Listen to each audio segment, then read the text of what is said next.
দৃষ্টিভঙ্গি কি কেবলই জামায়াত বিরোধিতার জন্য?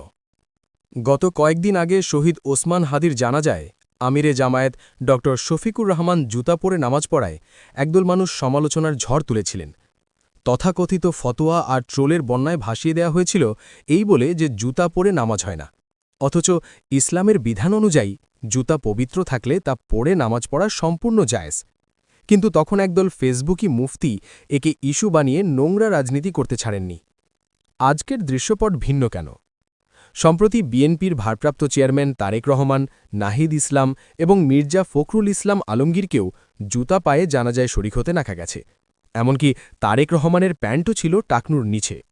এখন প্রশ্ন হল, সেদিন যারা আমিরে জামায়াতের বেলা নামাজ হয়নি বলে ফতোয়া দিয়েছিলেন, আজ তারা নীরব কেন?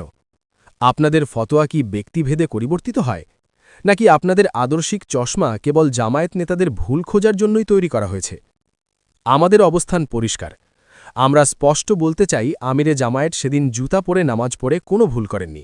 সেটি যেমন শহীদ ছিল, আজকের নেতাদের নামাজও হয়েছে। নামাজের শুদ্ধতা নিয়ে আমাদের কোনো প্রশ্ন নেই। আমাদের প্রশ্ন আপনাদের দ্বিমুখী নীতি আর ভণ্ডামি নিয়ে। রাজনীতি করুন, কিন্তু দিনকে ঢাল হিসেবে ব্যবহার করে মিথ্যা প্রোপাগান্ডা ছড়াবেন না। অন্যের ছোট ভুল, যেটি আদতে ভুলই নয়, নিয়ে পাহাড় সমান সমালোচনা করার আগে নিজেদের প্রিয় নেতাদের দিকেও তাকান। উপদেশ: দৃষ্টিভঙ্গি বদলান, তবেই দেশ বদলাবে। অন্ধ সমালোচনা আর বিদ্বেষ দিয়ে সত্যকে ঢাকা যায় না। দিন শেষে সত্যই টিকে থাকে।